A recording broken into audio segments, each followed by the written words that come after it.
Ladies and gentlemen, welcome to the Galloway and Isabel podcast. My name is Thomas Galloway. To my right, Noah Galloway. How are you doing today, Noah? I'm doing great, man. Okay. And to my left, Caeden Silva. and Caeden, how are you doing? Amazing. Okay. That's So good, dude. this time, for the second straight podcast, we are using the camera. We're going to capture some of this. One thing that's going to happen for all those people out there watching is every 12 minutes, I'm going to stand up and restart the camera because there's something with these Canon cameras, and maybe a lot of cameras, where every so often they just need to be restarted. I don't get it, but that's the way it goes. So we'll be doing that. Okay, so today we are going to talk about Caeden's stake track meet, which he done the last couple days. Yep. We're going to talk about, we have a few different things we're adding to the podcast. Last week we started a quote of the week. I'll be doing another quote of the week. And then we have a new thing that Noah's bringing to the podcast. It's a new segment. It's called Animal Corner. I bring in some bizarre animal story of just normal animal things doing weird, just like normal animals doing weird things, basically. I like that.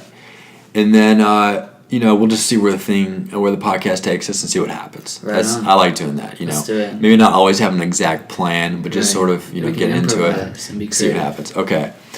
So another thing we need to tell our audience is if you guys are watching right now on YouTube and you do not want to watch, you want to take this with you, you can listen to it on the iTunes podcast app that comes with your iPhone, and you can listen to it on SoundCloud. So that's a couple options they have if they don't want to sit here and look at us, which, seems kind of weird. I would probably be into that if it wasn't me. Okay, so let's do this. Before we get into all this, I need to tell you guys about our sponsor, Morning Bell Coffee Roasters. I do not have my thing up, so we're just going to improvise here, boys. Okay, Right. Morning Bell Coffee Roasters. They are located on Main Street in Ames, Iowa, and they have opened the front section of their shop now, so it's a much bigger coffee shop. They, a couple years ago, were nice enough to get us started with a sponsorship on the podcast, Right on. and we really appreciate that. We send as much coffee business their way as we can, and it's a great place. I don't need a script to tell you guys how great this place is. Right. Just check it out, 111 Main Street. So you guys can go find that in Ames, Iowa. Okay, so let's dive right into it. And so, Caeden, I'm going to put you on the spot right away. Tell us a little bit about how state track went the last few days. It didn't go as well as we were expecting it to go, but we still did pretty well. I found out just yesterday that I've been running the past 2 weeks on a sprained calf. Dang. So I didn't really. That just. That sucks, dude. Yeah, it kind of sucks because Yeah. we have two seniors on our relays. On our 4x2 we have 3. Mm-hmm. So I was really hoping to give my best times at stage, go all out for them because it's the last meet Right. or races they'll ever run. I was kind of sad that I couldn't get my best times, but I still gave it everything I had those days though. Right. For them, but yeah, that was just overall my experience is pretty good. Yeah, tell us about each of the events that you did. So day 1, Thursday, 200. That didn't go over so well. I got last in my heat. I ran below par time for me. Mm-hmm. It wasn't a very good time for me. Yeah, and then I can't remember who else ran. Gotcha. I know there was someone else. Oh, Dylan Jensen and Jacob Stratman, two of my teammates. Jacob Stratman, he's one of the seniors on my relays, but he did pretty well. He did pretty well too. He PR'd by a couple tenths of a second, I think. So Nice. Good day for him. Right. And Dylan Jensen didn't run. Yeah, that's right. He was just on relays, but Okay. Jacob Stratman did run in the 100.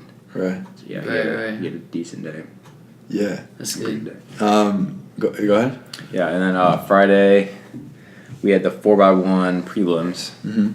and not this. Okay, 4x1 prelims and 4x2. Mm-hmm. The 4x2 we tied our PR coming into the meet. We ran like a 130. I don't know. If you want to pull it up on Quick Stats or something. All right, yeah, Pull up, dude, like yeah. Quick Stats Iowa. Or something. Do it on here because this internet doesn't work. There's a crazy thing with my Mac where no matter what internet I'm using, when I plug my microphone in, the internet stops working. Just stops working. That's crazy. Is there something new? Oh, for sure, dude. Okay, so I got this. You're not listening I've to me been having this like ready to go. It's been Okay. it's been in the bullpen ready to go. for a few days. Right. Yeah. So Tom and I were in Boulder, and I got this book, and it's about it's like a dictionary of cliches. So the front of it says, "Not to beat around the bush or hedge the bets. This is a must read for every Tom, Dick, and Harry under the sun." So this gives you a little bit of insight into what this book is about. It's just like phrases like "the cat got your tongue," "there is a million ways to skin a cat." Now, how much was this book? Oh, it was below $8, so between Wow. $7 and $8. I decided when I was in the bookstore that I was not going to spend more than $10, and I did it. I thought you bought 2 books. Yeah, but $10 per book. Okay, I like it. Good strategy. Right. Okay. Yeah, and there's over 2,000 entries for Yeah. these phrases like "the cat got your tongue." Batten down the hatches. Batten down the hatches. How'd you see that? Birds of a feather. Baptism by fire. Baptism by fire. That's a good one. That's good. I like that one. All right, go ahead. All right, so Friday, like I said, 4x1, 4x2. So we had a 130.64 coming in, Okay. and then we tied that in our meet. So that's what we got at our meet Okay. in the state meet on Friday. Right. So yeah, we're second. This was coming into it. We ended up getting third because I can't remember who it was, but someone they were 2 seconds behind us, and then they just come in at the meet and run 2 seconds above what they normally do. Yeah. So we ended up getting third. It was crazy. I don't know how something happened where they just clicked and they just won. It was but we were seeded 2. We got 3. I mean, still we got top 3. It's decent, but not what we were expecting or not what we were Right. Yeah, and then we also had the 4x1 prelims. 4x1. 3A prelims. Coming into that for 43.75 is what we had coming into that, but I didn't have the best opening leg, and that's kind of what held us back. But yeah, we ended up getting 6 overall. So anyway, we got into the finals. Yeah. We were lane 1 in the finals, so we got that would be take the top 8. We've been 7th, so we placed 7th in the prelims. So we still got into the finals. Right. So then coming into day 3, Saturday, today we're making this. We got 6th overall Yeah. we got 6th overall. We ran like a 43, I think a 43.9 something. Yeah. But so it was less than our PR. If we were to run our PR, we would have placed higher than 6th. But Right. yeah, again, I didn't have the best opening leg. Yeah. I don't know if I think my calf probably had something to do with it. Right. But yeah, got 6. It was a good experience. Yeah. Yeah. So, and then our sprint mid, we PR'd, beat our school record by 100th of a second, Nice. which was pretty cool because they had beaten it the year before as well. They had beaten that record, and then we broke it again this year, so that's pretty That's cool. awesome. Yeah, we ended up getting 4th in that, so just out of top 3. But I think considering we PR'd, we did pretty well. Yeah, definitely. Right. And broke the school record too. So is there do you have a routine? Do you have any superstitions you do beforehand, and also is there a certain thing you eat or drink before the game or before the race? Not something that I have a superstition about. Right. But at track meets, I always have a body armor and Cliff bars. That's usually always what I have. Right. Out of habit, I guess. Stuff we have. Yeah. But the seniors, it's kind of funny. We all have superhero socks. Oh, nice. So they're like, they're longer socks. They're superhero. Joven Nelson, he has Flash socks. Jacob Stratman has Hulk. And then Dylan Jensen, he has Superman. And then I've got Wolverine. Nice. And then I can't remember what everybody else has, but just almost everybody, the seniors and stuff, and everybody on the relays has those socks. Yeah. And so that's pretty cool. And then these pants that people can see on the video. Right, man. There you go. Yeah, the Galaxy pants. Pretty sure you do. Shooting for the stars, bro. Yeah. Almost all of us have those. So that was just something That's cool. Yeah. And then I forgot to mention this, but Friday, Joven Nelson, remember that name. He ran the 9th best time ever in the state of Iowa in the 4 lows. He smoked everybody. He ran like it was a 42.02.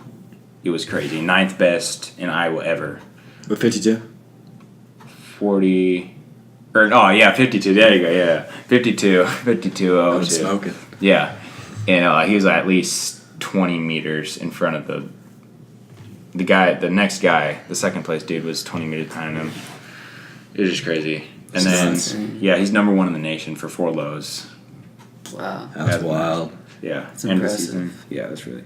Anyway, yeah. Yeah, it's sick. I mean, whether or not it went exact how you wanted, like you mentioned, great experience for the future, especially the freshman. That's going to be nice. Set you up real well. Right. Yeah, I'd like to get into, as we go along, some more about what your goals are for the future and some of these events and track in general. But, Noah, you want to hop back over here. Right on, brother. Because we are going down to Animal Corner. Dude. Wait, before you get started, you did mention earlier this new thing we're starting, and I'm going to start from an unbiased perspective and say that sometimes it'll be interesting, and other times it probably won't be. Well, tonight's going to be great. But we do know that no matter how it goes, Noah came up with the last 20 minutes. Yeah. Absolutely, that's right. All right, so let me paint you a little picture here. So in 1982, there's this family who had a pet tortoise. Okay. And they were Real quick, sorry to interrupt. I hate to do this. Right. Have we heard any of these stories before? I don't think so. We have definitely not. No. This is fresh. We're just reacting to this. Right. Yeah, I have not yet. Okay, so the house was under renovation. Okay. This family back in 1982. And their tortoise went missing. And what's crazy about tortoises is they live a super long time and they're really resilient. And they're perfect for a life that would seem pretty inhospitable. So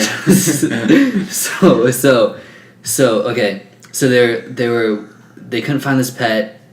Apparently so their father had passed away and the children returned home to clean out the garage upstairs. Okay. And they found this turtle 30 years after they had lost it. Oh my word. Like in the house? Yeah, they had found it, yeah. Jeez. And so apparently he had been snacking on termites all these years. Wow. Up in some little attic. I'm going to be honest.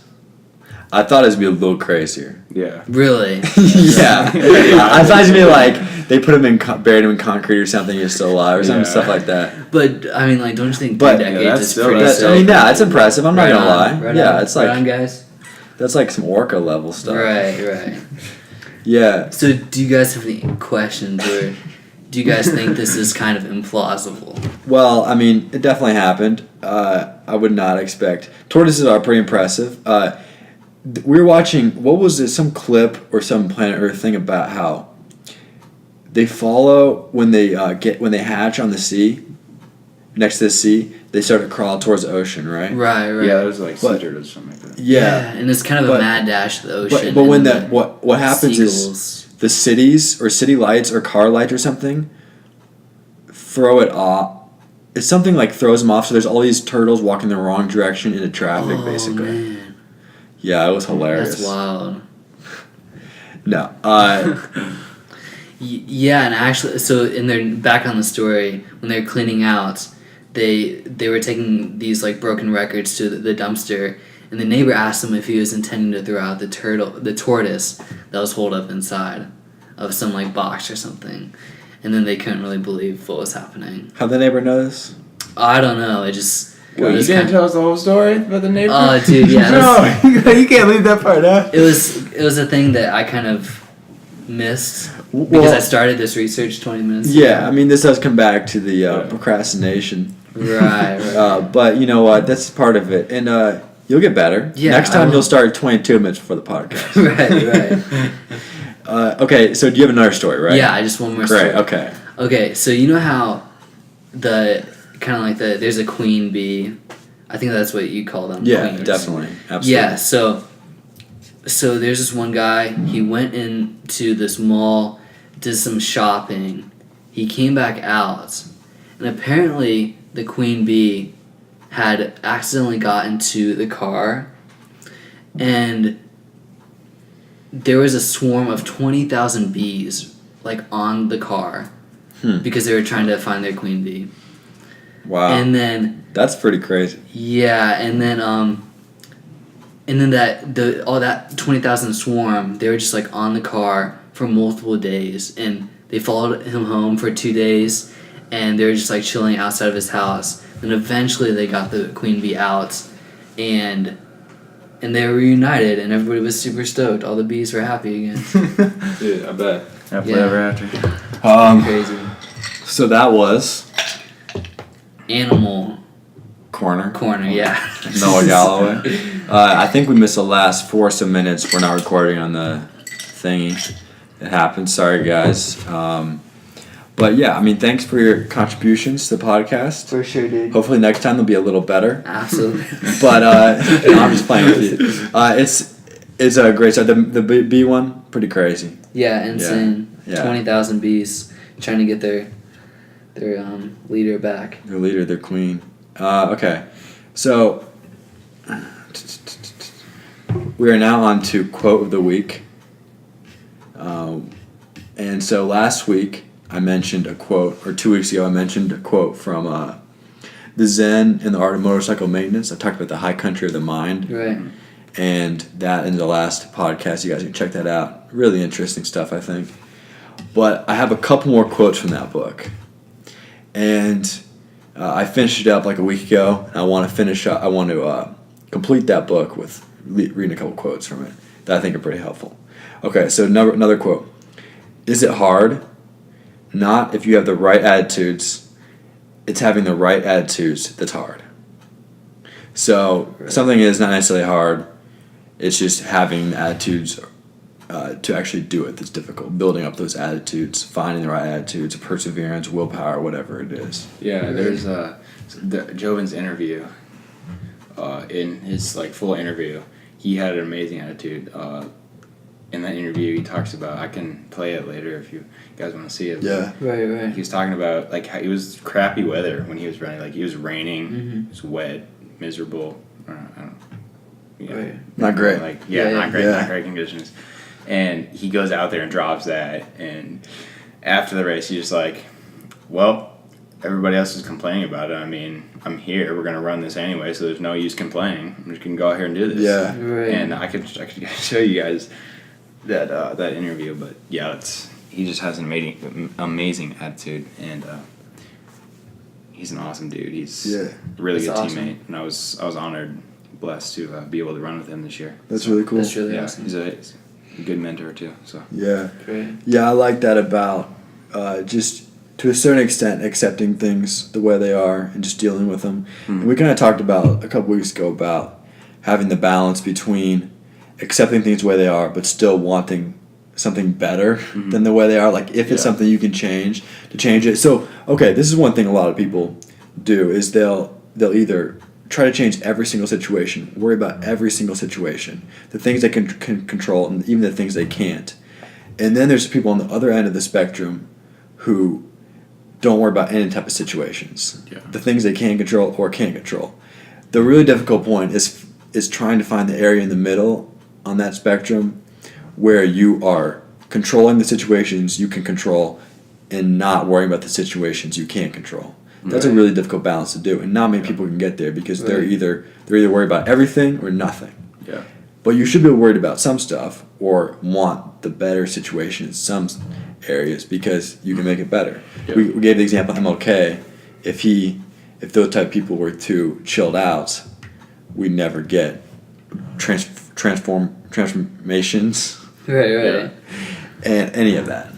Yeah. We wouldn't have certain parts of history. Yeah, exactly. We'd be behind.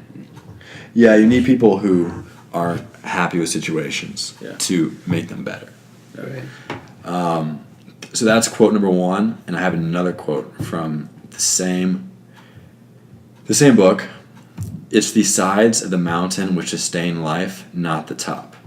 Here's where the things grow. So it's basically the idea of that it's more about the journey and not the destination. The one thing we've heard a lot of times, but basically about once you get the mountain, there's really nothing left to do. Yeah. There's no growth there. Mm-hmm. It's about enjoying the process up to that point, and then just going and climbing a new mountain. And it's been a pretty common theme in a lot of stuff that I've been reading and listening to lately about people who are always waiting for the situation where things are completely good, where they can just retire and relax. And then it's not quite, maybe for some people they really enjoy that, but I think for a lot of people it's not quite as satisfying as they expected. Because there's really there's really no challenges anymore, and they don't really have as much of a purpose. Right. And over break when I was in Florida for a few weeks, and since I was enjoying myself, but those times weren't enjoyable because it had become stale because it was constant enjoyment, and I felt like I would definitely enjoy those moments more if I had spent the whole day working on something, going through something a little bit painful. Right. Yeah, that's one of the great things about working out or training for anything is it creates a part of your day where you are feeling some kind of pain and you have that scheduled for every single day. Right. And you can count on it and you're not trying to create it in some other way. It's a really easy way to feel that. And then everything else feels more rewarding after that. And this is a quote, I can't remember where I found this or who said it, but with pain comes pleasure. Which is so true, because if you work hard for anything, you're gonna have painful moments. Like if you're training for something like in a sport, you're gonna have those painful moments where you don't want to finish, you don't want to push through. But if you push through, you'll feel amazing. You'll feel really good about it, and you'll have a lot more confidence coming through. Exactly. Absolutely. Okay, so that has been our quotes of the week. I won't have any more quotes from that book, but it's an incredible book that I would recommend checking out. If you guys didn't check out the podcast last week, this guy he's riding his bike across the country with his kid, and throughout this ride, he's writing down what he's thinking about, the things he's considering in his mind. And, anybody's on a road trip, especially if you're on a motorcycle and you're not listening to anything, which I haven't, but I can kind of imagine, that'd be the great way to think about things. Yeah. Really create them, because you have no distractions. You're out there by yourself on the road, and that sounds pretty cool. Right. Okay, so that's the quote of the week, and now I would like to. The other thing that happened on my phone here, I've been going without a case for a long time. Oh. Finally caught up to me. Oh man, that's crazy. But you know what? It's okay. It's been since 7-8 months since I had a case on it, and just this week all this happened. But that's the way it goes. Okay, so the last thing I want to do, we don't have a whole lot left, but I would like to ask Caeden a bit about what you see in the future, particularly in track, since that just finished up now. What are some of your goals in specific events, as far as team events? What are you thinking for the future? So for the future, next year, for sure be back at state for the 200 for the Open 2. Right. The relays, I'm not too sure about. We have our quarterback. he's a really good quarterback. He's like, I think, top ranked, and he's one of the best punters in Iowa. I think he could be a D1 punter. Nice. And so, yeah, and he's also a really good quarterback as well. He broke like all of the school records for passing and throwing and touchdown. Nice. Throws Right. everything, but That's cool. yeah, he's actually pretty fast too. Like I had no idea till Joven and some of the seniors were talking about it, how he's actually quick. And so yeah, he might come out next year. I really hope he does. Because we need someone else pretty quick because our seniors are leaving. Joven Nelson, the god of track, he's leaving. And then Jacob Stratman and Sam Abraham and all the seniors leaving. So we need someone else. And me and Dylan Jensen will be returning for that. And then my friend Caleb Quaker, he's a freshman. He is probably going to run the 200s with us. Okay. 4x2. Right. Nice. So yeah. And then Theo. I don't know how to pronounce his last name. But, Theo, if you're listening to this, I'm sorry, dude. But yeah, so he'll be running the 4x1s, I'm assuming, with us. And so yeah, those are my thoughts about the team. Yes. I'm not really sure like what we can do as a team because some of our members are leaving, and I don't know who we're gonna have on our team. Right. So, but for individual events, I know for sure I'm going to be back in the 200, and maybe the 100, depending on how many relays we have or that kind of stuff. Because you can only run 4 events in a meet. Mm-hmm. Right. So for districts, I have to qualify for state and stuff. But if we have some good splits in our relays, I think for sure we'll be back in those relays at state. But I'm really hoping we can. Because that'd be awesome if we could. But yeah, those are my predictions for next year. Dude. Right on. Yeah, That's yeah. great. Well, that's exciting. It's fun watching you today. Yeah, for sure. Yeah, it's a good time. Yeah. So for Thomas Galloway, No Galloway. Caeden to Silva. it's been our podcast. We will see you guys in the next one. Everyone have a great night.